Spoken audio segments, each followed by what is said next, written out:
hit you up, I'm talking about banging something. Chill off in your crib and half a thing, probably make the sting or something. Girl, you like my bottom, post my bill, pay for my lawyer. Play your position when the mother hoes get out of order. When you wanna give me that, you purchase a plane ticket. Run around town when I bust it down, then my shit look them lanes did. It got a dick with it, I think mirror lips did. Basically, if this bitch lay with me, she paying me. I'm on some pimp shit for real. This 2 AM club was about to close up. Thumbing through my contacts, about to call one of my hoes up. Then I met you, kick game, and followed you to the breakfast spot. You like I'm ready to that night up in the Marriott. Got your cherry pop, drunk and switching up position. Thought this shit would never stop. Motherfucker, intermission, gang. Like funny, but nigga, I ain't laughing. Take a swig out of this 40. Then I'ma start to spaz. And I want to make a nigga. I just double that to taxes. So now way down on my level. Not even up in my bracket. You on my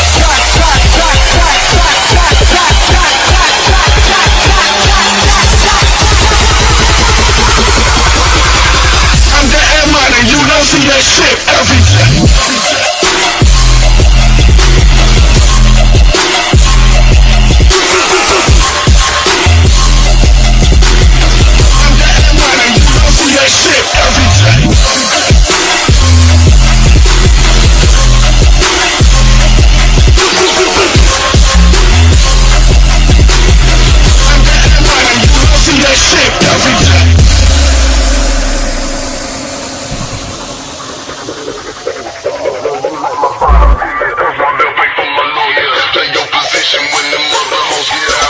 When you wanna give me that, you purchase a plane ticket. Run around town when I bust it down, then my shit look them lanes did. It got a dick with it, I think mirror lips did. Basically, if this bitch lay with me, she paying me. I'm on some pimp shit for real. This 2 AM club was about to close up. Thumbing through my contacts, about to call one of my hoes up. When I hit you up, I'm talking about banging something. Chill off in your crib and half a thing, probably make the sting or something. Girl, you like my bottom, post my bill, pay for my lawyer. Play your position when the mother hoes get out of order. When you wanna give me that, you purchase a plane ticket. Run around town when I bust it down, then my shit look them lanes did. It got a dick with it, I think mirror lips did. Basically, if this bitch lay with me, she paying me. I'm on some pimp shit for real. This 2 AM club was about to close up. Thumbing through my contacts, about to call one of my hoes up. Then I met you, kick game, and followed you to the breakfast spot. You like I'm ready to that night up in the Marriott. Got your cherry pop, drunk and switching up position. Thought this shit would never stop. Motherfucker, intermission, gang. Like funny, but nigga, I ain't laughing. Take a swig out of this 40. Then I'ma start to spaz. And I want to make a nigga. I just double that to taxes. So now way down on my level. Not even up in my bracket. You on my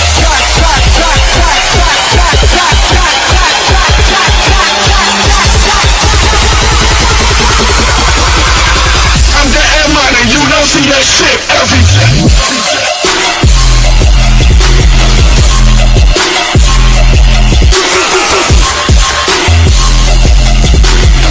I'm getting money, you don't see that shit every day.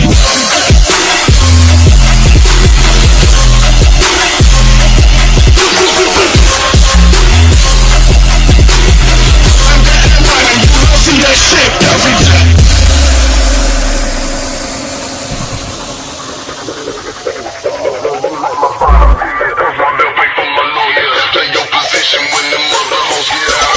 When you wanna give me that, you purchase a plane ticket. Run around town when I bust it down, then my shit look them lanes did. It got a dick with it, I think mirror lips did. Basically, if this bitch lay with me, she paying me. I'm on some pimp shit for real. This 2 AM club was about to close up. Thumbing through my contacts, about to call one of my hoes.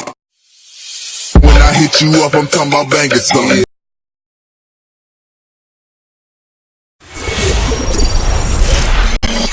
This is the OMFL. You can't touch this. And you're in the mix with Kinda Real Name. Is another OMFL production.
right, welcome to Press Pass Live, everybody. I hope that you are doing well here on this Friday night. I even lost track of for a second there, even what night it is. It's been such a crazy week, but we are glad that you are here with us.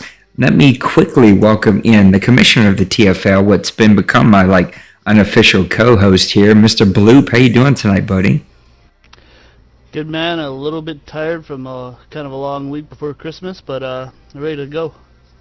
Yep, we got a lot to talk about, and I know that you got a trip tomorrow, so hopefully we can run through this and not do a 2-hour show so you can get some rest tonight with your long trip with your family. But I know I am ready to enjoy some time off. I'm off for the next 14 days or so it should be pretty good. What's up, Mr. Kevin? I see that you're in the chat with us. The chat is up. Hopefully we're going to get back to YouTube this week. I haven't been able to work on it at all, but hopefully here soon we'll be able to get YouTube up, get that back running. So let's hop into it with our favorite game of the week. Now, we only got 2 weeks to cover here, weeks 2 and week 3. So was there a game that stuck out to you? What week, what game? And let's talk about it. Well, just as it so happens, I've been watching a lot of your games, and I actually enjoyed your game week 3 versus Big Hurt. I loved watching your team play for the first 3 quarters of that game. You were defensively dominant. For the most part, and it just, for me, watching a 3-4 sorry, a 3-4 have success when Madden typically caters to a 4-3 was fun to watch. And I think I said this last time, I really like the defensive games, so that stuck out to me too. I know by the end of the game there's some turnovers and stuff that kind of made the game messy, but your first 3 quarters watching your team was really fun to me. I'll just go through the stats really quick. You had 265 offensive yards, 100, pretty balanced, way too balanced probably for what you want. 133 rush yards and 132 pass yards to 215 for the Panthers. They had 100 rushing yards as well, with 115 pass yards. There's lots of turnovers, but I felt like both of yours were late in the game. For the most part, you played really well. For almost the full first 3 quarters, I think you had a late pick 6 or something in the 3rd quarter, but yeah. You wound up winning the turnovers 3-2. Your defense, I gotta add this up because I don't think they track it on in the game itself. But you had 8 or 9 sacks. 8 sacks. 8 sacks, yeah, and from different guys. Which is just, for me, I love watching that. I love, I don't know, there's just something about watching a 3-4 dominate like that, which mine isn't doing this season so far. So to watch someone else be able to do it is just, I don't know, it's just the kind of football I like, especially watching Madden in a league like OMFL or TFL or whatever. I love watching when the defenses can take over a game and kind of, force the other team to play a certain style. And I think for the most part, your defense did that. And like I say, I think I've watched 3 of your games so far. And your teams just looked really good, especially on the defensive side. So that was a fun game to watch for me. It was a crazy game. McCaffrey went out after his first carry. Kamara went out after his, I think, 5th or 6th carry. And then he came back really, really late in this game. I went up really big. I think, is there a box score? Yeah. So it was 20. Sorry, the fireplace is going out, so it's getting smoky. It was 20-0 at halftime, and then I went up 23-0, and then I started to pump the brakes a little bit. Man, you can't do that. If you pump the brakes on a good player like Big Hurt, he's going to come back and get you. And I made a couple of really bad throws. He started blitzing a whole lot, and I didn't have an answer for it. I was tardy on a couple of throws, and it really ended up biting me. This is not playing, guys. So I give an agenda, and I let those guys, whoever is on the show with me, I let them go do what they want. We don't talk about a pre-show interview or anything. I actually picked your game in week number 2 to talk about against the Jets, the 17-18 game. So This game actually started off with a safety, which ended up being the game winner in this one, as the Jets squeeze one out 17-18. You can see your team really struggled rushing the ball, only 68 rushing yards. You did pretty good on defense. I know that you said your defense isn't playing that well, but you only gave up 110 rushing yards, 160 passing yards. Both of you got 14 first downs. No punts, which is a really good thing for you. But looks like the turnover battle is what got you. You had 2 turnovers. He didn't have any. He beat you in the third down conversion portion. I wish they showed a percentage. And the time of possession was really close. You actually won that by 2 minutes. But this just looked like a very, very tight game. McAllister, your rookie quarterback out of UAB, 218 yards, the 1 touchdown. But as you get with quarterbacks, rookie quarterbacks, it's going to be feast or famine. The 2 picks ended up hurting you really bad. But your defense got 5 sacks. His defense had 4 sacks. Rushing the ball, again, you struggled. White, 4 for 33. Fournette, 15 for 33 for a 2.2 average. That's going to hurt, right? Especially all the money that you have sunk into him. Levante Bell, though, he shined. 14 for 103, a 7.4 average, and 1 touchdown. Jarvis Landry, 5 for 85. Your big guy, though, Seth DeVal, 4 catches for 71 yards and 1 touchdown. That's why that guy is a Pro Bowler. And then looking at the defense real quick, it looked like Avery Williamson was all over the field. This guy brings speed. That defense has some serious playmakers, but he gets 10 total tackles, 6 assists. Jamal Adams, 9 tackles, 1 assist. He had 8 solo tackles.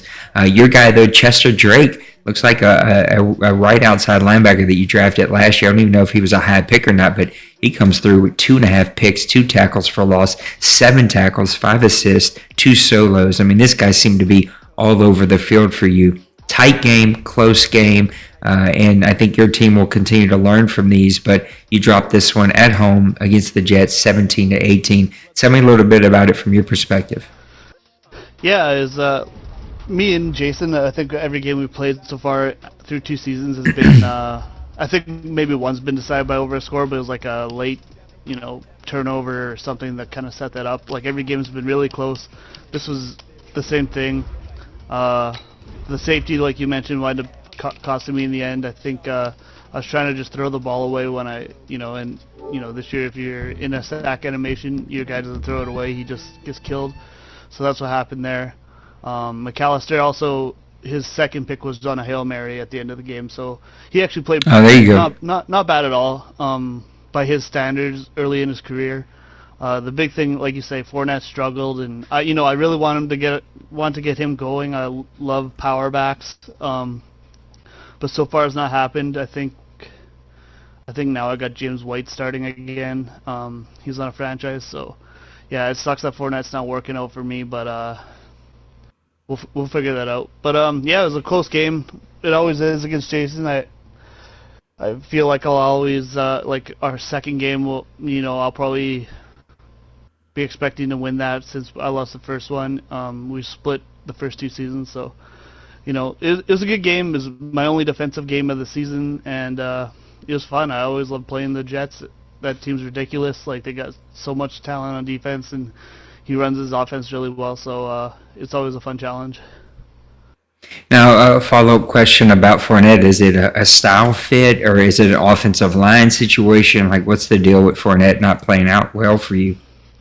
Yeah, it's weird, because let me just quickly go to his other season stats. But for the most part, it seems like it's the offensive line, but when the offensive line has another back in, my other back, like James White, is averaging almost 6 yards per carry, which is why he's starting again. And I haven't got Damian Harrison much, but he's at 4 right now.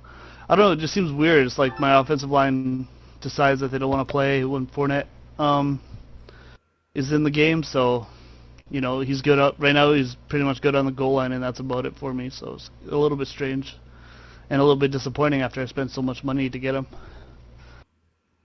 Yep, that'll happen. Cooley G, welcome to the show. I don't know if you're in the mood to talk or not, but we'd love to have you chime in if you're up for it. Sure, why wouldn't I be in the mood? I personally don't know. I was on the show, but Blue dropped some information on me that maybe you had a rough game just now. So, just making sure that you're.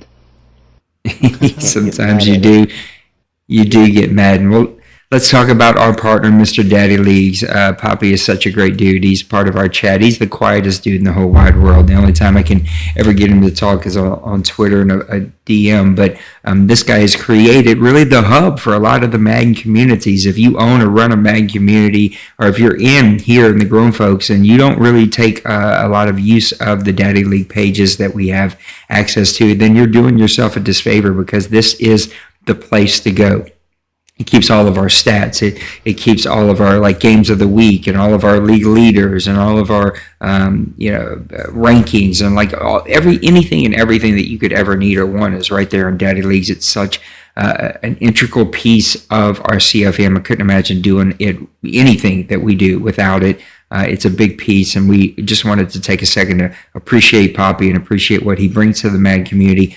Go support daddyleagues.com. You can also go to the forums there, go to the PS4 section, and you can see we've got a thread that's been up for a couple of different years. I think we got something crazy like 20 or 30,000 views just because it's been up for 5 years. And so go and leave a comment in there, maybe let some new owners know what kind of community we have here. But daddyleagues.com, it's the place to go, especially if you have any type of league. That's the place that you need to go and to be a part of.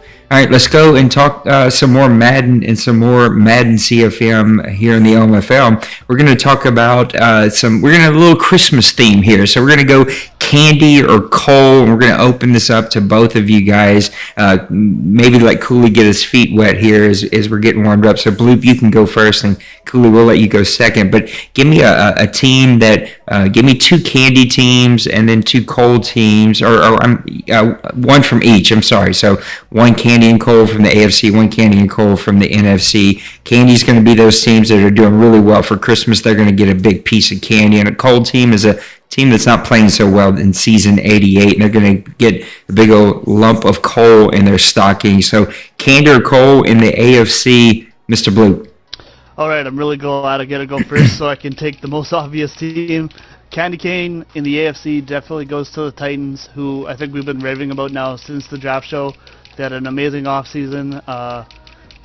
Everyone knows that Mo's a good player, but that Mariota contract kind of screwed him for 2 seasons.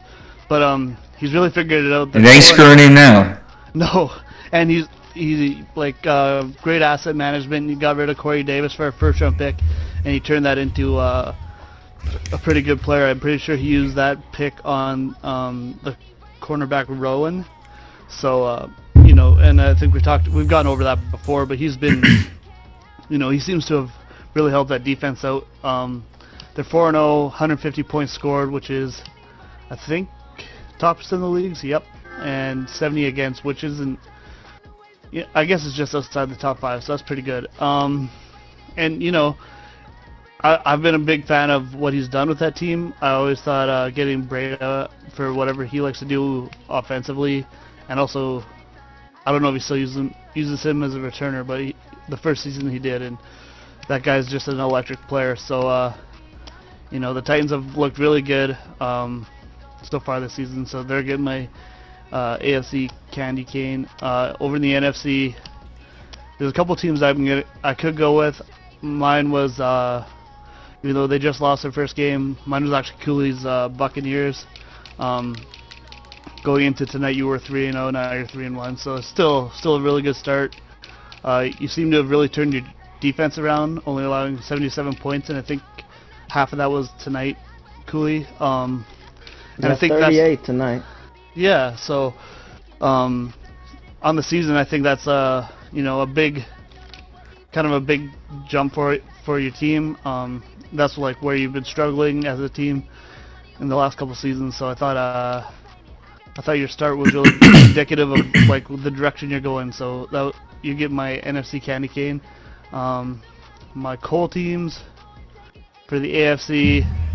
Let's break it up a little bit. Let's let Cooley give his candy cane, and then we'll come back and we'll go to your coal, and we'll all do our coals together. Cooley, give me your 2 candy cane teams. For the AFC, I'm gonna say the Steelers because the Colts. I mean, they're always gonna be good. So I'm gonna say the Steelers at 3-1. They've been pretty good. They've won a lot of close. Their games have been close, but I like what they're doing in the AFC, so they'll get that. And then my candy cane in the NFC, probably the Cowboys. He's kind of turned it around, Maniac. He's had some weird seasons, I feel like, with that team, but his offense is clicking. I think he scored the most points in the NFC this year, so far through 4 games. So I'd probably give it to the Cowboys and what they're doing right now. Yeah, I think that there are a lot of really good teams that we can pick from. I too was going to go with the Tampa Bay Buccaneers, but I think just to mix it up a little bit, I think my candy cane, I'm going to start in the NFC, is going to be the St. Louis Rams. I mean, you have to give it to him. He's sitting here. I think he's at 3-1. Yeah. Do I have that right? Yeah, 3-1. In the top of his division right now. That's pretty good for Bill and his Rams. What I love about him is Andrew Luck is being really efficient. 77% completion percentage, 4 touchdowns, only 1 interception. You can see Todd Gurley's having a great year. Henderson's having a really good year for him. Cooks is going off. He's already got almost 400 yards receiving and 2 touchdowns. And so this team is playing exceptionally well. This defense is flying all around the ball. You can see that, the part that makes me nervous about this team is the defense. I think that he gives up a lot of plays on defense, but he also has a lot of playmakers. And anytime you can roll Aaron Donald out there, I think you're going to be doing just fine. And I think on the AFC side of the ball, again, just to mix it up a little bit, we're going to talk about our buddy Colin and his Miners. Let's see if we can find them here. Where are they at? Yeah, I got to think here. He's got his team back at 2-1. He had a little bit of an up and a down season last year, but he's got this defense rolling. I mean, this defense is making plays for him. It's always going to be about how efficient can he be on the offensive side of the ball, especially with Tyree Jackson, right? Tyree Jackson's a little up and down. You can see here, 66% completion percentage, 7 touchdowns with 7 interceptions. So he's turning the ball over a whole lot, and he doesn't have a ton of a running game. I mean, Melvin Gordon, 36 for 169. I like the 4.7 average, but 169 over 3 games is not really going to cut it, and then only 1 touchdown for him. And when your number 2 leading rusher is your quarterback at 13 carries for 87 yards, that's probably going to become a problem long term. Keenan Allen and Gator, though, are 2 of the biggest studs that you could ever face. It's almost impossible about how to attack this team, where to attack this team. So the Miners are going to get my candy cane for the AFC. Now let's talk about lump of coal. We're going to throw this one over to Bloop. Who's getting your lump of coal from the 2 conferences? Oh, man. For the AFC, it's really hard to pick anyone. I gotta give it to the Jaguars. They're off to a slow start in a division where you can't be at to a slow start. They're 1-2. You know, we all know Brady's a good player and he's made the playoffs the first 2 seasons. But in a division where, you know, the Titans and the Colts are both undefeated right now, I think the Texans are struggling so far this year. But it's just you know, for Brady, and it's probably just a little disappointing to start the way he is. The wild card is going to be really hard to get in the AFC, considering one of these AFC South undefeated teams is going to be taking 1 spot, and then we got like the Ravens and the Bengals and the Steelers all in one division and stuff. So you know, a slow start's going to hurt, and I think a lump of coal has to go to the Jags for that. In the NFC, I haven't been watching the NFC quite as much. I got to give it. Unfortunately, I got to give it to the 49ers, who I thought were a sneaky team. I think I mentioned this last PPL.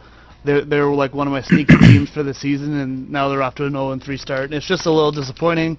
You know, I think maybe who'd they get at quarterback again? Oh, Trubisky's maybe Trubisky, yeah. There. The defense, you know, they're not terrible, but they're not great either at this point. You know, I think Dawson and the 49ers are expected to do a little bit more, and they're just off to a slow start right now. Mr. Cooley, who is going to get your lump of coal for the AFC and NFC?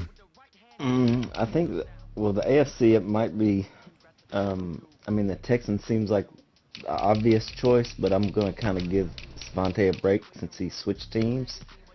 And I'm probably going to say the Bills because I know they were terrible starting out, but Outlaw's kind of done a pretty good job and thought they were competitive last season, and he's got a good defense, and so I would, he may have been having some internet problems. I'm not sure if he played every game, but 15 interceptions already for Allen. Not good. He's being way outscored, so it's been a rough year for him so far. So they'll get it in the AFC. Can I just add one thing about Allen right now? Is I just played him and tied him this week, and I cannot understand how Allen has so many picks, because every time I play against him, like, he throws for like 400 yards and like 3 touchdowns and like 1 pick or something like that. Like, he plays so different apparently for me than anyone else. Like, I just had to mention that. Like, he plays good with him, I don't know what's going on. And then the NFC, I can't give it to the Giants because Pepper's been gone, and so his, people have been beating up on his CPU team. They've had it pretty rough. So I'm gonna go with the Packers and Priest. There's another interception-heavy team. That's usually 39% completion percentage. Yeah, I haven't watched his games, but I'm just gonna guess that it's a lot of forcing it to the awesome rookie that he drafted, which can lead to trouble. So he's going to have to get it because he's had, it's a terrible start, really, to his year. He's getting outscored, and, I don't know what it is because I've not watched his games, but I've seen his stats, and I think I have his receiver as a fantasy player, so I'm always rooting for him to throw it to that guy, but I think maybe he's relying on him a little too much, which is easy to do when you get a rookie and you're excited about him and you want him to get, big stats, but you also have to realize the defense might know you're trying to do that too. So he'll get it. Packers. Yeah, Bloop took the 2 that I really was going to lean on for my lumps of coal, so I'm going to mix it up just a little bit here. I'm going to go the Eagles in the NFC. I always like to start here since that's where we end it with you guys. Carson Wentz not having that great of a year, 6 touchdowns, 9 interceptions already this year. This was a team that 2 seasons ago, right, was deep in the playoffs. It was one of the leading teams in the NFC, and then all of a sudden, this freaking bottom fell out of this team, and I can't figure out why. And he had a high pick last year. He seemed to have a pretty, solid draft, but man, they cannot figure things out, and they're sitting in a really bad position right now. So they're going to get my lump of coal here for the NFC. For my AFC, I'm actually going to go to a team that I expected to have a whole lot larger of an impact, and after week 1, I thought was going to scare a lot of teams, and that's the Kansas City Chiefs. Mahomes, 9 touchdowns, but 5 interceptions, 67% completion percentage. Those numbers are not bad at all. 980 yards passing. Mixon, he's got 41 rushes for 300 yards. He's got averaging 7.3 yards a carry. Just unbelievable. He's got a great receiver in Tyreek Hill, 21 receptions, 468 yards, 4 touchdowns. It is not the offensive's fault that this team is struggling, but you do have to look at the offensive line. Every starter has given up at least 1 sack. Most of them have given up 3 or more sacks on that team, and then this defense has just struggled to make plays. Anytime you have a free safety, strong safety, or cornerback leading your team in tackles, you're probably not doing something right. You've probably given up a whole lot of big plays, and Javonte Webster is leading his team in tackles, and so you can tell right there that this team is struggling on defense, and they're going to get my big old fat lump of coal. So those are our candy or cold teams. Now we're going to move on over to some Christmas cheer, but before we do it, let's talk about some more of our sponsors. And I hate this freaking Internet Explorer on PlayStation. It's the worst thing ever. But let's talk about our buddies. I think it's going to be League Crawler if we can get this stupid thing to load here. Come on. This is taking forever. There we go. Partners, here we go. If that'll come up. God, it takes forever. Yes, it's our buddy Matt over at leaguecrawler.com. I say each and every week here on the show, go and create yourself a League Crawler login. Go find the OMFL or the TFL or the NBC or any of the other, the Deuce, any of those leagues, and give them a rating, leave them a comment. This is a place where a lot of owners go to find out, is this a good league? Is this not a good league? Is this worth my time? Is it not worth my time? And where a lot of leagues go to see if there's a good owner or not. We go there each and every advance and post that we've advanced, just so we are trying to drive some traffic there to his website. He has an amazing leaguecrawler.tv website that leagues from all over can pick a time slot and begin to host their league stuff on. So go participate. If you're a commissioner, please support leaguecrawler.com. Send him some cash if you guys take donations, because this guy works really, really hard for the Madden community, and we super appreciate all that Matt does. Now it's time to get back to talking some more OMFL. So we're going to get to our Christmas cheer, and this is going to be for the team that we feel like needs a little Christmas cheer. Maybe they're not playing so well right now, but they can turn things around. We feel like they have it in them to get things turned around and make a run before the end of the season. So, Cooley, we're going to throw it at you. Who is getting a little Christmas cheer from Cooley today? Well, let's see. I'm trying to look through here to see what the team that kind of jumps out at me first is the Jets. I know we're pretty good, have had a pretty good cycle so far, and now they're sitting at 2-2. So I think probably the Jets are the team that I'm looking at. Them and the Chiefs. I know you brought up the Chiefs as the cold team, but they're 1-2. But I really expected them to be a lot better, and I don't think they're out of it. So I think those two teams are probably the ones that I think could use a little Christmas cheer, because I think the Chiefs can turn it around, and I definitely think the Jets, they've got, the Patriots aren't very good, so they've got a good chance to win their division. I'm just a little different, Bloop. It's true, though. All right. I got lots of rookies playing. All right, Bloop, who's getting a little Christmas cheer from you today?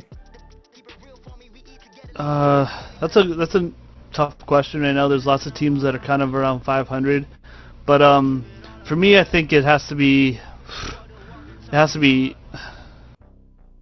I don't know. There's two teams I'm looking at. I was gonna pick the Miners earlier, but you mentioned them. I think that we went over them. I think I'll go with the Seahawks. Or no, sorry, not the Seahawks. The Browns. They're off to a 500 start, 2-2. But I think that team's kind of in place now to a point where I don't know if it's ever going to get much better roster-wise. I don't know exactly how much work he's done on his offensive line, but he has skilled receivers, he has skilled halfbacks, great quarterback. Defense has tons of playmakers all over the place. 2-2, I think he's going to really start figuring things out this season. He's in a really tough division to get wins in, but I think the Steelers are a really good team, but I think he's right there with the Ravens and Bengals, and I think I mentioned earlier, but this division's probably going to be fighting for that number 2 wild card spot, and I think the Browns are a team that I can see doing it, because as far as rosters go in the league, I think the Browns are among probably the top 5 in my books in the whole league. No, I agree with you. I think those are two really good teams. I'm actually going to go to a team that I was talking about a little while ago. Now, look, one of the teams that I think could do it would be the Giants if he gets back and gets rolling. I just don't know if he's going to be able to get back in time. I also thought about the 49ers. I also thought about the Broncos. And I also thought about the Chiefs, and I'm actually going to go with the 49ers. I just think that division and that schedule sets up really, really well for him to kind of have full control of his team and full control of his destiny and what happens with his team. I think this team has the best chance. He's got a young defense. He went out and got the quarterback that he really wanted on this team. So he's got some potential there. It's just can he put all of the pieces together? That I just don't know. And we'll have to see. But I know that when the 49ers and Dawson are rolling, he's got it in him. Now, I was a little disappointed this week to see that he had a disconnect before halftime and ended up waving the white flag and didn't want to play it again. And so I'm seeing hints of the old Dawson that had to step away for a while. I hope that we don't go there again because he's such a good dude and he brings so much to the community and to the league that I want to see him having fun. And he really has built a very good team here. I just think that this Dawson wants to win like the other Dawson, and it's not apples to apples. He's in a very tough division with a completely different team.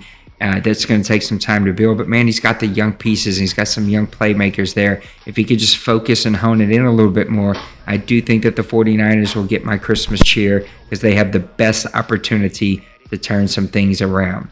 All right, we're going to talk about some stocking stuffers, some rookies that we think are already making a magical impact in this season and in this league so far. But before we do, we're going to go talk about a couple more of our partners really quick. And this is going to bring us to Soden Bowl, our Xbox One partners. Now, SodenBowl.com is the website. Let's see if we can pull it up for you real quick.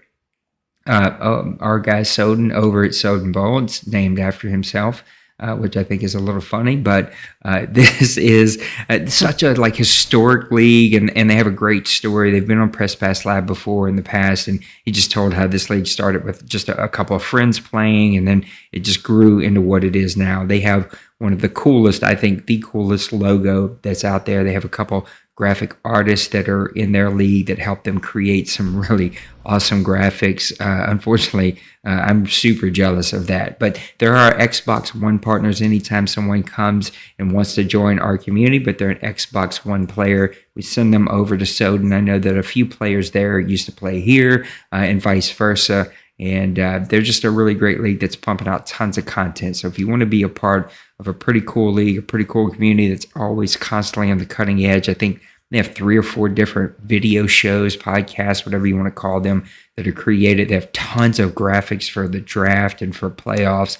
They're doing tons of games with commentary, something that I'm hoping over the next 14 days since I'm home, I'll get to do a lot more of. But they are doing it right. So go and support our buddies over at Soden Bowl at SodenBowl.com. Check out their website and make sure that you guys support what I don't know why this is doing this over at SodenBowl.com. It keeps hopping back. I don't know. It was annoying the hell out of me. All right, let's talk about some stocking stuffers here. Some rookies that we feel are making an immediate impact here in the league. Who are they? Who are the ones that you like? We're going to throw it over to you, Bloop. Let's talk about it first. Give me a couple of rookies that you like as stocking stuffers in the OMFL. One of my first guys I got to shout out is in my division. I think we talked about how the Dolphins had a good draft this year, but one guy we didn't really go over was this free safety they picked up, Bradley Locklear, who has 4 picks in 4 games already. He has 1 in each individual game. 16 tackles, leading or individual tackles. That's the most by quite a bit out of all rookies. And right now the team's 2-2. So, and he's 31 overall tackles. The team's 2-2, and I think he's only a 69 or 70 overall now, I guess. But maybe not a guy that you expected to have this impact early on, especially considering their other rookie that they drafted is like a athletic freak. But he was my number 1 guy, and then also there's a couple other guys. Hold on to him because we'll share the love. That way we don't steal each other's rookies. So, Cooley, give me a stocking stuffer from your side for the OMFL. I would say probably. I mean, there are a lot of rookie quarterbacks starting, including Bloop's guy. But I think probably the one that's the most impressive, the rookie that's most impressive to me, is the Bears running back Stanton, who has 5 touchdowns and averaging 8.4 yards a carry. So I think he would probably get my offensive stocking stuffer, because I don't think he's not the starting back, I don't think, and he's fast, but he's only a 72 overall, and he's making an impact with 5 touchdowns and averaging 8.5 yards a carry. I mean, which might be the best in the league. I don't know. Yeah, I mean, this guy's going off. Probably close for somebody that's got 30 carries or more. Yep. He's behind Burita, so pretty good. Yep, I'm going to go with the easy, low-hanging fruit on this one. I'm going to take the Packers receiver, this freak called Benjamin Fowler. Now we know that, of course, Priest is trying to get him the ball every single snap. I think he even lets him hold the ball pregame, postgame, in the huddle. And just about any time he can let him touch it, he lets him touch it. I think he calls the plays. He might call the actual plays. 27 receptions, 569 yards, 21.1 average. He's averaging 142.3 yards a game. Only 1 touchdown, so it seems like Adams is hauling in all the touchdowns, but this guy is making big play after big play after big play. 6'6", 218 pounds out of Ole Miss. This guy is a stud and will be one of the lead candidates for Rookie of the Year. All right, Bloop, we're going to throw it back over to you. Give me another stocking stuffer. Sure. Cooley kind of brushed over the quarterbacks. I won't mention my own guy, so I'm going to go Hunter Woodward, who right now is number 2 in passing yards. He has thrown 10 touchdowns already, 11 picks, which, maybe a little bit high, but 350 yards a game almost, just below that, 60% on his passes. And this is a guy who I think, there's two, the top 2 guys were that, I guess, Ryan Colt and Donald McCoy. And then Woodward was the only other first-round rated quarterback. But early on, he's showing that he's kind of a gunslinger. He's going to really succeed in that Broncos offense, and I think he's been really impressive early on. And rumor has it he has superstar abilities, so that's pretty impressive for a rookie. All right, Mr. Cooley, give me another stocking stuffer here in the OMFL. I think I'll just kind of pump up Bloop and myself. Boy, I can hear the pain in yourself, man. I'll make it 2 of them. That way, we'll talk about Bloop's quarterback, who's been really good. Started off hot. I mean, he's throwing interceptions, but that's kind of what rookies do. And I'll admit, like 3 of them were like Hail Marys at either the end of halves or end of games. So he's been really good, and he's throwing for a lot of yards. So he's averaging over 280 yards a game. And then since Bloop took the other safety, the second leading tackler rookie is my safety, Carlos Dupree. He should have 2 picks, but he's dropped both of them when nobody was around him. So he doesn't have any. He's getting deflections, I guess. So those would be the other stocking stuffers, I think. Dupree's making an impact on my team. He's starting, and then I know, and Bloop's guys are making that on his. So there's a lot of quarterbacks, so that may be where you go next, Nate. But, there are a lot of rookies that are getting to play. I like Carlos Dupree. He was going to be one that I was definitely going to touch on. I'm actually going to go on the defensive side of the ball with the Browns now. We know that the Browns know how to pick up a lot of really good players. But, man, he picked up a defensive tackle out of South Carolina, Lindsey Beck. He's got 8 tackles already, 8 assists, 2 tackles for a loss, and 3 sacks already on the season. So he's in the top 3 in sacks. He's in the top 5 in tackles, all from a rookie defensive tackle, 6'3", 300 pounds out of South Carolina. This guy is a monster for Chaotix, who already knows how to build like a really, really good defense. This is going to be a very young, good centerpiece right there for that team that he'll be able to build around for a long time. So that's going to be it for stocking stuffers. Are there any others that you're just itching to talk about before we move on? Not for me. There's a couple guys that are impressive, but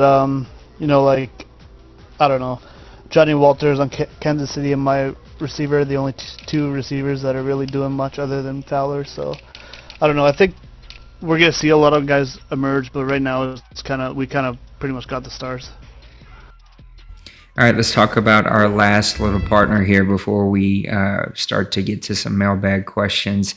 It's been a good show, and we've talked about a lot of really fun teams, and this is the kind of the season where you start to see there be some separation between the really good teams that'll probably make a run for the playoffs, and then the teams that maybe will make a run after that number one pick. So I think we're starting to see some of that right now. And this is our last partner here that we want to talk about, and that's our buddy Shopmaster over at Twitter and YouTube. He also has his own website, shopmaster.com. Go and support Shopmaster. Not only is he just a really good dude, but he's pumping out tons of really awesome content for the CFM community, both for NBA 2K and also for Madden. He's just got a great website. He's got great content. He's always doing neat, creative, new things. And so he's definitely somebody that you want to go support, should go support. And we're going to push you to go and support. So go support our buddy Shopmaster. I think you will not be disappointed. Shop is just doing a lot of really great stuff. So shopmaster.com, follow him on Twitter, follow him on YouTube. And I think that you'll really enjoy his stuff. Let's see if we've got some of our mailbag questions here that we want to get to. Thought I had that set up. I do not. I think we left off a couple of them. So let's see if we can't. Let's see if we can't find them. Let's see. Where did we stand off? Yeah, I think we did like. Oh yeah. Dwayne's. Yeah, we did. I think that's where we stopped. So. He says this, here's his first one that we didn't use. He said, a lot of teams, and you're one of them, Bloop, are starting young, lower-rated quarterbacks. Your thoughts on this strategy? So what do you guys think about starting a lower-rated young quarterback instead of going and maybe getting an aging veteran or spending the money on a young playmaker? I'll let you guys go first, and then I'll kind of come in with my perspective since I'm actually doing it. Well, yeah, it's an interesting strategy to me, and not one that I have ever employed, and not one that I would like if I had to do it, I don't think, because, I mean, I have a under 80 quarterback now, and he misses, 3 or 4 throws a game. Probably. It ain't fun. No, I mean, against you, he threw 2 right to your guys, not near my receiver. When those throws end up in interceptions, it's frustrating because, I threw it to a guy that was open and the ball does not go where you think it's going to go, and it ends in a turnover, and those totally change games. So, I mean, if you can get a guy that can make throws and not turn it over as a lower-rated quarterback, then it's probably a great strategy because you're probably not paying him very much, and you can spend money elsewhere. It's just like having one of those good a quarterback on a rookie contract. You're trying to get, maximize that value before you have to pay a lot of money for a quarterback. So if you can manage a game and with a quarterback that's low rated, it's a great strategy. I just don't. I don't think that it would work for me because even when I have somebody that's a little higher rated, I'm not able to use them very well, apparently. I think it depends on your team. So I think if you have a team that's full of talented young players, then you better figure out how you're going to pay that quarterback position. And if you have a bunch of young players whose contracts are coming up, then maybe the strategy is to get a young quarterback that you can have on a rookie deal, on a cheap deal, somebody that you, or even like Cooley and I went where we got, what we consider veterans in this league, but they're fairly young. They'll still be able to play by the time we get to season 6 or whatever, but we got them on fairly good deals. Like I got Bridgewater on, like $15 million a year, which is super good deal for a quarterback in this league. But there's a trade-off, right? He isn't Mahomes. He isn't Breeze. He isn't Brady. He's not going to make every single throw that you want him to make. You're going to have that trade-off. Now, if you have a team that has a lot of young contracts, that maybe doesn't have a ton of talent, a team like the Dolphins, right? A team that doesn't have a ton of really big pieces that you have to pay a lot of money to. Now maybe you can go out and you can invest in the quarterback. And we've seen him do that, right? He went out and got Rivers, I think 2 seasons in a row now, where he's had to give him a pretty big contract, but he's got that extra cash. He can put that and invest that into his team. If you're a team like the Chiefs, if you're a team like the Cowboys, right, there's where that dilemma comes in. Do you pay the quarterback and let some of these other guys walk? Do you trade away some of these other pieces so you can get rookie contracts? You really got to think about it if you're going to trade away or if you're going to pay the quarterback position for a really good player. Right. So for me, like, since I'm like doing it after I paid Brady $3 million the first 2 seasons or whatever it was, I know I did the second season. For me, it was just a time, like, the time was right. The whole, like, my roster was really old.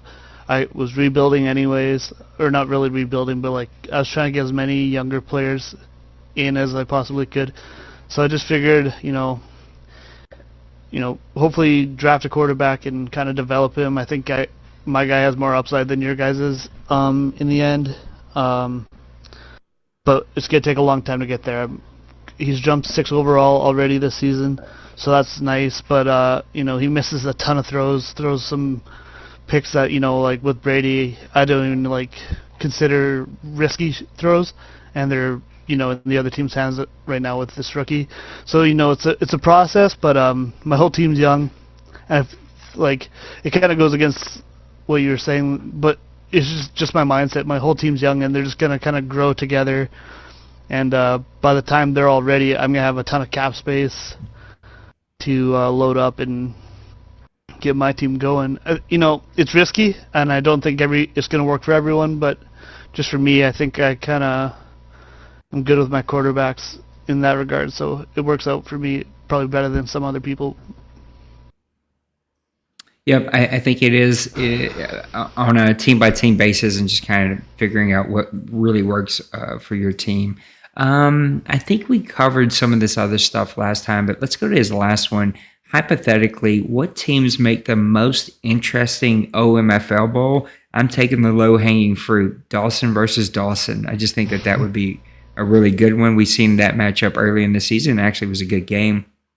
I don't know if one – I think it's a little bit of like one rises competition and one kind of – it's his buddy, so he kind of lowers a little bit. And so they make a pretty evenly matched matchup, and I think they just know each other really well. There's so many freaking things that we could talk about there. Which one do I think would make the most interesting? Yeah. Bill versus Outlaw. Would be. Why? Just because Number one, it's going to take a week to schedule.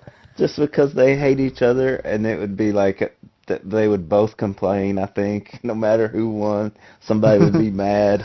And it would just be, I think it would just be entertaining because... It'd be really entertaining in the chat. Yeah, I think just the chat would be entertaining. I mean, I don't know if it'd be a good game or not, but if you're just asking me what would be the most interesting, those are the first 2 that come to my mind.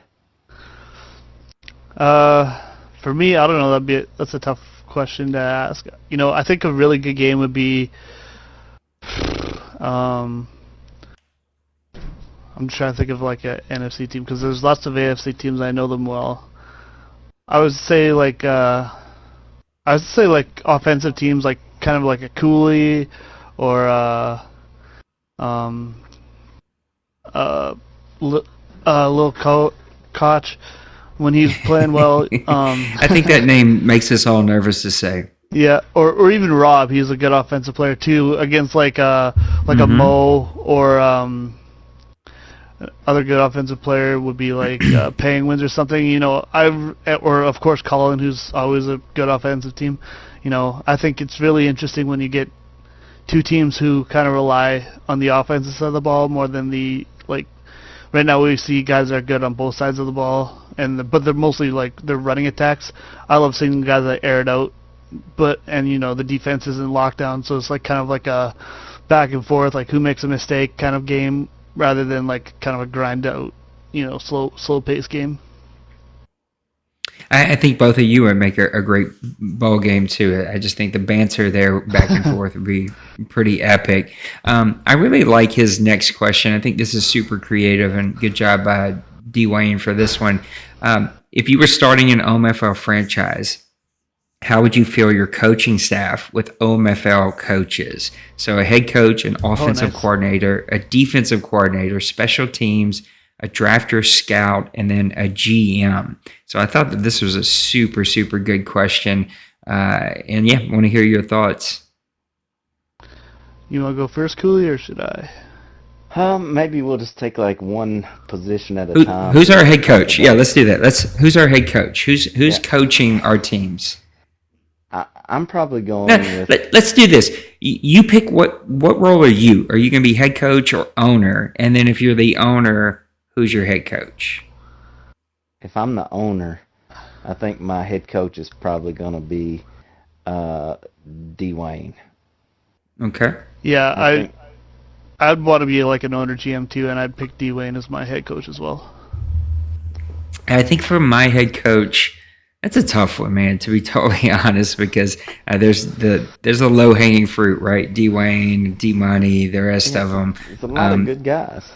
There's a lot of really, really good owners. I think if I had to go head coach, I'd go D-Money. I just think that he knows how to go for the juggler. He knows how to go get the right players. I think he would right the ship. Actually, I'm gonna change that a little bit. So I'm gonna flip that around. I think I would go out of this. There's no smoke here, right? But I think I would go Cooley. I think that Cooley, not only in his profession in real life, but just kind of what I know of him, I think he's a leader. I think he would find the right players or coaches to come and run his team the way he wants it, and he would oversee everything. So I'm going with Cooley. So let's go offensive. That's crazy. Let's go offensive coordinator. Who's your offensive coordinator, Cooley? That's probably D-Money. Because if he just seems to be able to score at will. I feel like it doesn't matter who he has. I mean, obviously he has some good players, but he uses those guys. So there are a lot of obviously good offensive guys here, but probably I'm going to say him since I see him the most. For me, I gotta go with Colin. I love what he does with his offense. He kind of, I don't know, he just really really uses all of the talents that's available to him. Has a mobile quarterback, which, I'm pretty sure wouldn't slow D-Money down if he had a mobile quarterback. But I think right now, at where we're standing, that's kind of a thing that kind of sticks out to me. I just like what he does, and he gets everything out of every single player, unless his young quarterback messes up. But yeah, look, I think D-Money is an easy one. Colin's a good one, but I'm trying to build my entire squad here. I'm trying to find a cohesive unit. And so if Cooley's my head coach, who could I put with him that's going to kind of challenge him a little bit? Somebody's going to have to make sure that he keeps under wraps. I want a spread offense. I want some big plays. I want a quarterback that can make a lot of big plays for me. I want it downfield. I want to stretch the defense. I'm going Cincyberg. I'm asking Cincyberg to come be my offensive coordinator. I think he and Cooley are going to bump heads, but it's going to be just fine because Cincyberg is going to make sure I'm going to get big plays. I'm going to get lots of yardage, and I'm going to be averaging 45 points a game.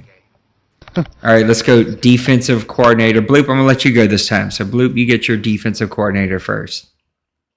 I think there's a couple of good candidates, but I think the best one would probably be, for me, a guy like maybe Mo or Chaotix. I think I go Chaotix. Just he's always good, but he's always. I thought he was going to fall under the radar. That was going to be mine. I was like, no one's going to think about Chaotix. And the only thing that ever holds him back is his offense. His defense is always good. He always finds good players to fit in his defense as well. I don't know. Yeah, he'd be a great pick for a defensive coordinator. All right, Cooley, who's your defensive coordinator? I'm probably gonna go either Mo or Nate. I think I didn't expect that one. Well, I mean, I went to look at like who's leading the league in defense this year, and I'll tell you that Mo and Nate are the top two. But Mo is the guy that I played against him last time when I was the 49ers, and just a really good player, always a good defense player with the Seahawks. And then Nate, you've kind of made kind of turned your team a little bit around, and that defense is pretty good. So, maybe you're a young up-and-coming defensive coordinator that I could get at a cheap price. You could definitely get me cheap, that's for sure. I was going to go chaotic, but I think I'm actually going to go a different direction. I'm going to go with the guy that you guys talked about with the offense or the head coach. I would take Dwayne here. I want the opposite of my offense. I want somebody that's going to keep everybody in front of them. He's going to hit. He's going to make big plays. He's going to make the quarterback make. He's going to stop the run. He's going to make the quarterback beat him and ended up, making bad throws and interceptions. So I want Dwayne to come run my defense for me, find the right players, put the right guys. He can also win without spending a lot of money. He can win with a very cheap crew and an underrated crew, and that'd be one hell of a staff that Mr. Cooley's going to have to deal with. But I think he's got it in him. Let's go to special teams coach. Who's going to be your special teams coach? Cooley, I'm going to let you go first. Oh, I have no idea. I just know it's not going to be me. These other guys seem to be able to make returns, and I'm awful at it. Yeah,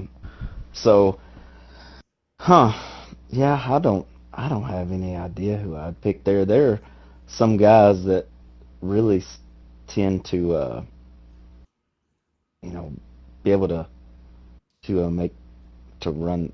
run backs, to kick off and punt returns, and I just can't do it. But I don't know who those guys are. All right, Blue. Who are you taking for your special teams? The guys we're gonna put Outlaw. We're gonna put Outlaw on his team. Yeah, that's what Cooley gets. I was gonna say Cooley's looking for like a guy like Titans Mo or Rob. They're always good at that stuff. But for me, just probably biased from this season, I'm gonna go the other side of the ball, the Bill Belichick side of the ball, on special teams where your gunners are the important guys. I gotta take Nate for my special teams coordinator. I think he forced like 2 or 3 fumbles already this season on special teams. So and I think he blocked like a kick as well. So, I'm taking old Bill Belichick Nate on that side of the ball.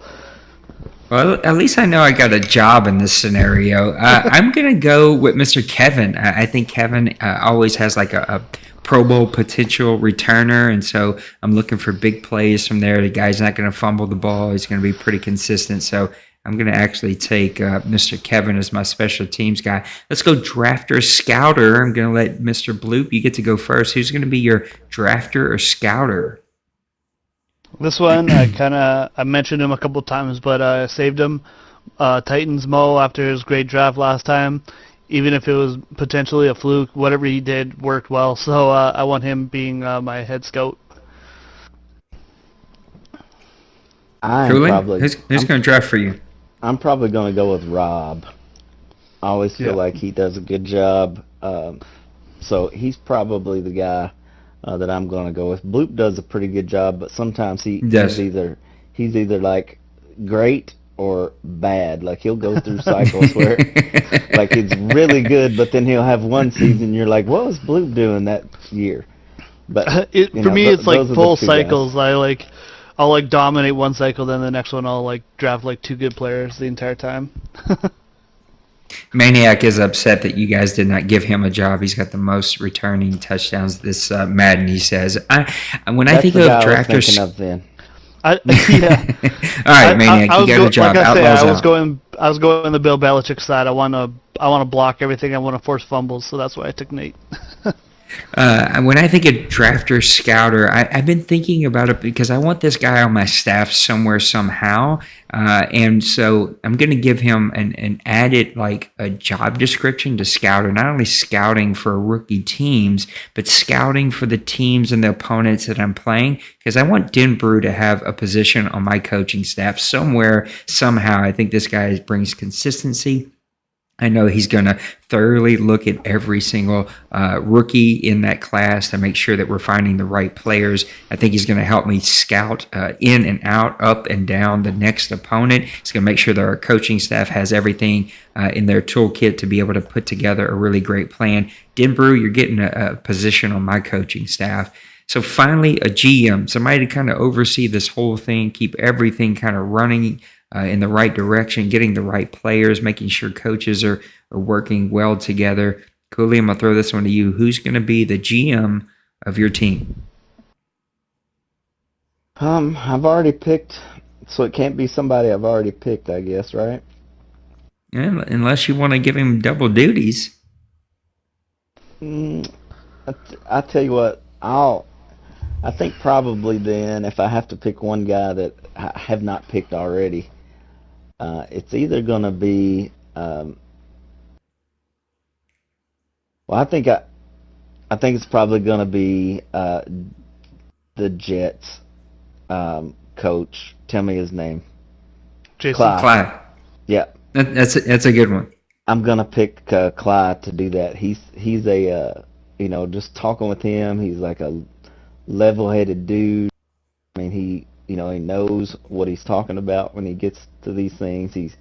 I feel like he studies. I feel like he just thinks about it. And so I think he and Smash both would probably, one of those two guys would probably be my pick, because I kind of feel like they're both similar, and that they would be able to oversee my organization and make sure everybody was doing what they were supposed to do, and they would have a clear direction on how they wanted to build the entire team and organization. All right, Blue, who's your GM? Let me just, before I pick my guy, are we allowed to pick someone that's on someone else's coaching staff already? No, I mean, if they've already been hired for somebody else's coaching staff, okay. They're gone. Okay, then I'll have to go with Smash. He does a good job. He knows when to, as a GM, he does a good job, like, kind of asset management wise. He knows when to pull the trigger selling guys. He knows, he's pretty good in the draft. He's doesn't spend crazy money. He's good at asset control. I think I mentioned that already. But also, maybe he'll help the defensive side of the ball a little bit just with his knowledge and stuff, and that, helping the defensive side of the ball is never going to hurt. So, as a GM, Smash is about as good as you're going to get in the league, and I think given the right other pieces in place, he'd do a great job. I'm already forgetting all the people that we picked. Did you get a job yet? No. I didn't think so. Okay, yeah, that you were my GM, right? Because I think you're willing to do the dirty work. You're willing to pull the late night. You're willing to go in there and start digging away at the roster and making sure that we've got the right players on the team and the right positions. So I want Bloop to come in and be the GM for my team. So that was fun, man. That was a good one. I'd love for you guys to leave your thoughts. Leave it in the comments. Don't leave it just in the chat, but go leave it in a comment if you're watching this video a little bit later. All right, a couple more of these, and then we're going to get on out of here. It looks like Outlaw's got 15 questions, and then Mo's got one. So Mo says the Falcons have been one of the most dominant teams in the OMFL history. How do you beat them? What are they good at? What do they lack? Let's put this juggernaut under the spotlight. So when we start to talk about the Atlanta Falcons and how do you kind of beat them and how do you attack them and what do they do really well, I'll start off and I'll let you guys come in and fill in the spots where you want to fill in. But I'd say first, like, he is super efficient with the pass. I think what he does really well is he kind of pushes the envelope early.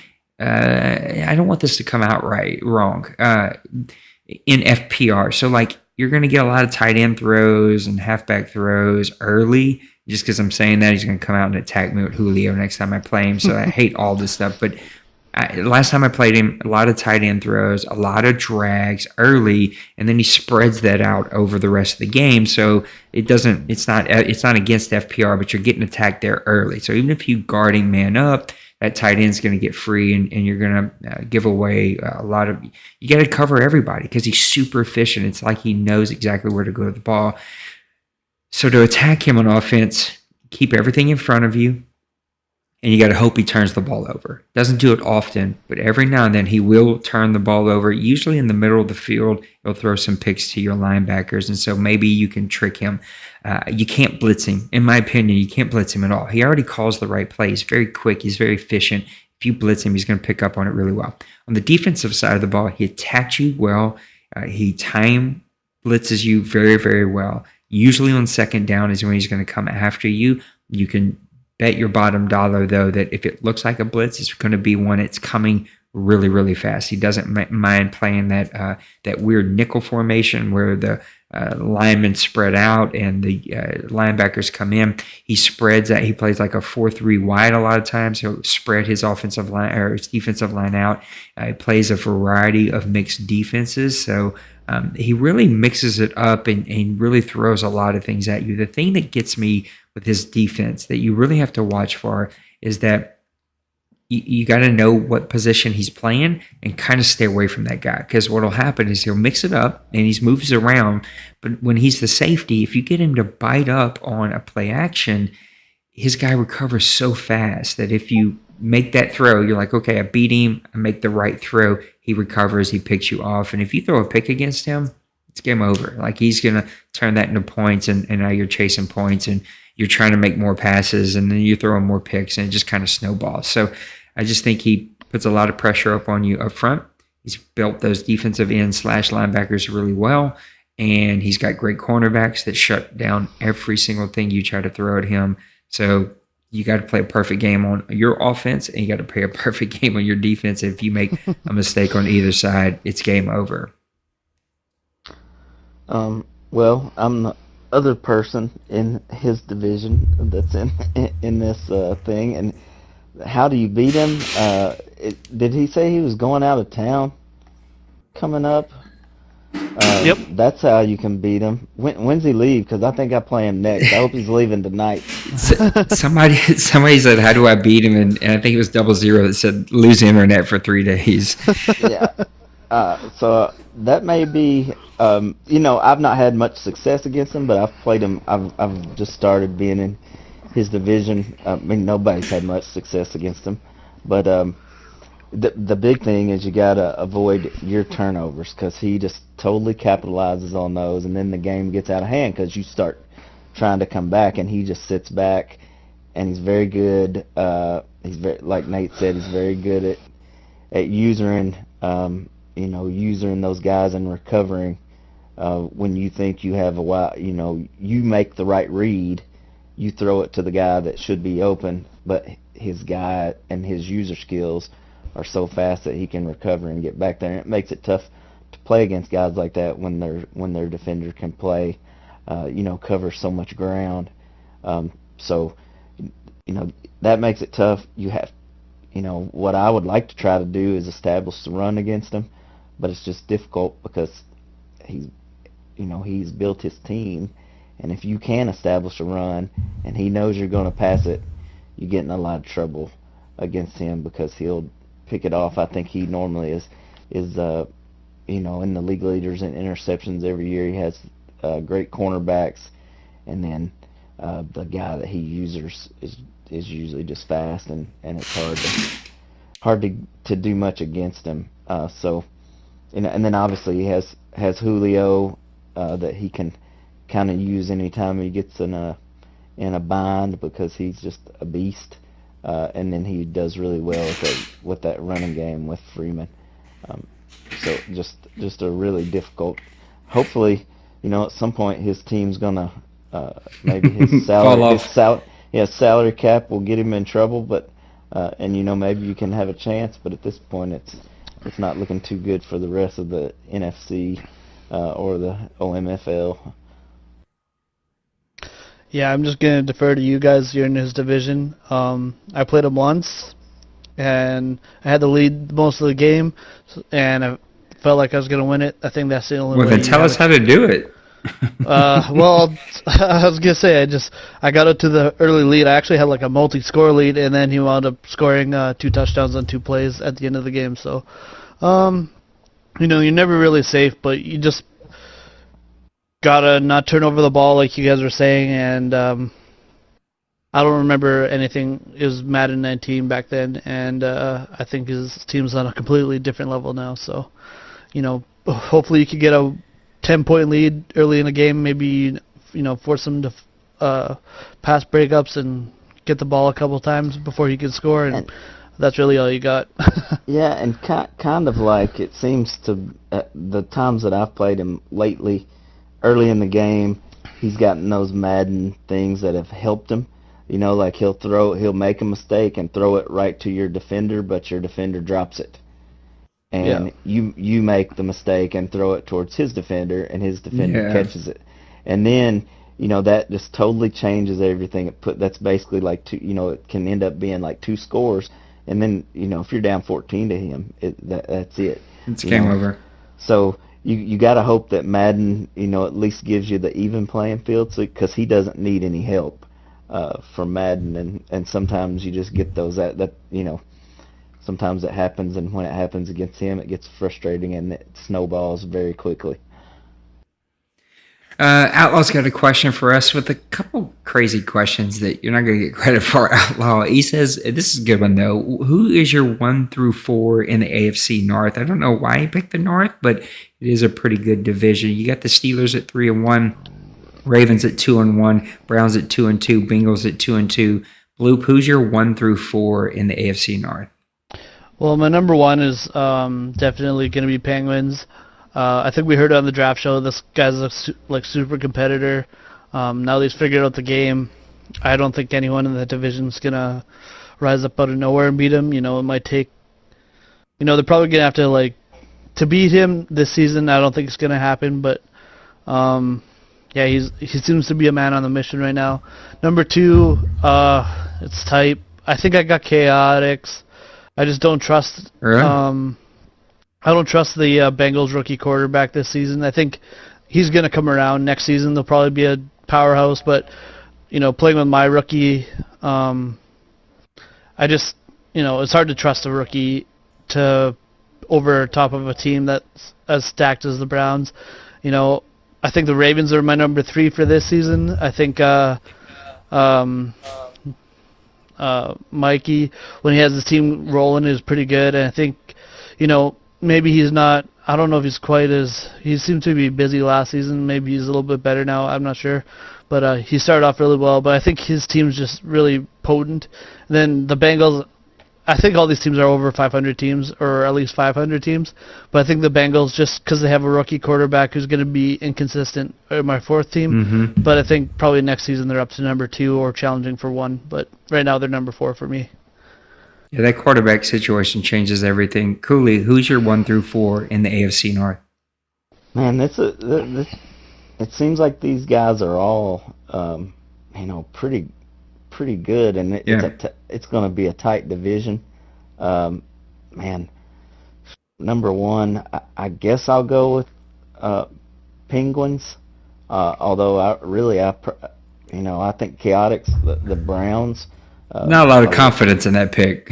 Are right there. No, I mean, the Browns roster, I just, he's really done a good job with that team. I mean, they came out of the box good, and he has built on that. So, the Browns and Steelers, I think, are 1-2, and then I probably have to go with, since he's such a good player, he does have a rookie quarterback, but that guy is going to be right there at the end, and the only reason I have to put the Ravens at the 4 is because somebody has to be 4, and Puerto Rican nipple has been up and down, but what is he? He's 2-1 right now. I mean, all those guys are in it, and they're they all at this point they all have a chance for the playoffs, and it won't surprise me. I mean, none of those guys would surprise me if who won that division. All 4 of them could win. Yep, I agree with you. I like my heart wants to pick Chaotix, but he's just got to prove it. And his team is playing really well right now. But when he goes on those slides can be pretty devastating for his season. So I got to go with the Steelers. I think they're the proven commodity there. Clearly, he has another good team again this season. He's playing really well with Jared Goff, who I'm still mad that I don't have on my team. I do like the Cincinnati Bengals. I do think that overall, the long term of this season, that he will be number 2. I think he will be pushing for a playoff spot. And then number 3 is going to be the Baltimore Ravens. I think that team is just really, really good. They have a lot of good playmakers, a lot of good opportunity to win some games there. And then Chaotix will be a close number 4. I think all of these guys, they will beat up on each other and will all be a tight race. I don't think anybody's running away with it. I don't think we have a.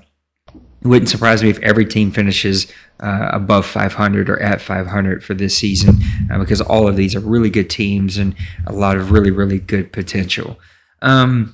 His second question we've already talked about. He said, what rookie is making the biggest impact? Same with free agents. So we've already kind of talked about that. I'm not going to really cover that again. Is B-Hog one day going to make the Hall of Fame? That's just a stupid comment. Of course not. And then his last one isn't really a question. It's kind of like a statement. He wants somebody to start a GM league. Now, we used to have that here. It was actually like a GM coach league, but I guess he's just looking for a straight GM league. I'd love to support one. We'd make everything that those people would need for that league. But at the end of the day, it's going to take somebody being willing to put the work together and make something like that happen. And I personally don't really have the time to do that. So I think it would be a whole lot of fun. So yeah, if somebody's willing to do that, let's put the work together and let's make it happen. So that's going to bring us to the end of our show. Let's put a bow on it. Cooley, you're the last man to join us. So we're going to go ahead and toss it over to you. Put some closing thoughts on the show here. Well, first of all, I appreciate you guys having me on after I got a beating tonight. Which you deserved. Unexpected. Actually, I didn't really. I mean, I played him the first game of the season and won, and then this game started off bad, and it just snowballed from there. Excuse me. But I mean, I think our season 88 has been so far been pretty good.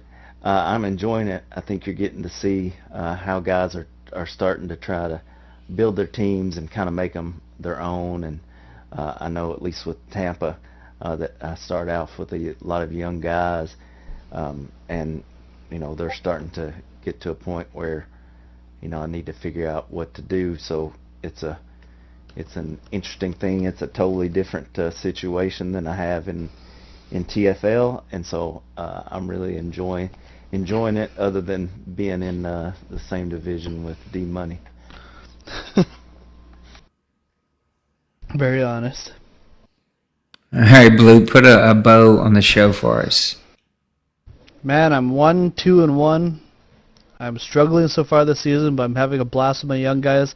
I got my first round receiver just got a star upgrade with 20,000 XP last week.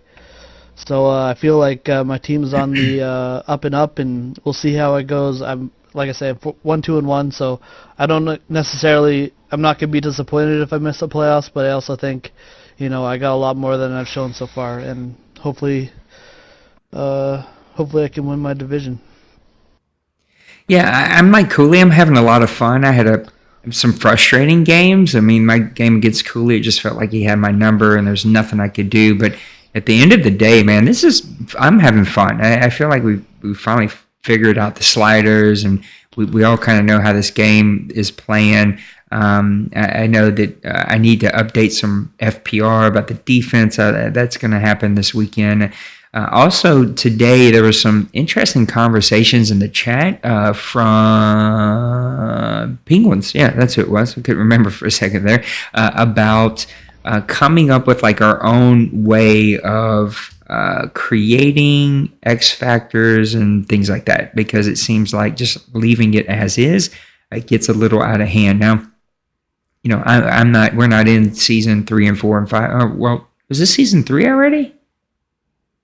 Yeah, this is season 3 of Madden 20. Oh my God, I can't believe it's already season 3. But it seems like some leagues in season 3 are having like a plethora of X factors. I don't think that we do. I think that we've done a good job with our XP system and with our rules. It kind of keeps us from some of that. But he's got some ideas that people seem to be really interesting. I know Cooley was reading it.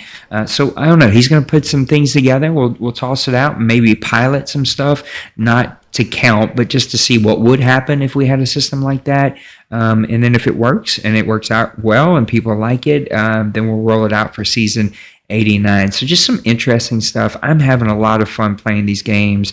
I'm loving the content that's being created. I'll put out a Saints and Sinners a little later tonight, or maybe even first thing tomorrow, because it's been because of my internet issues, it was a while before I could put one of those out. But there's tons of content. The Deuce has some new owners, so go check out the website grownfolksoc.com. You can see every single league. You can see our grownfolks.tv channel that we have.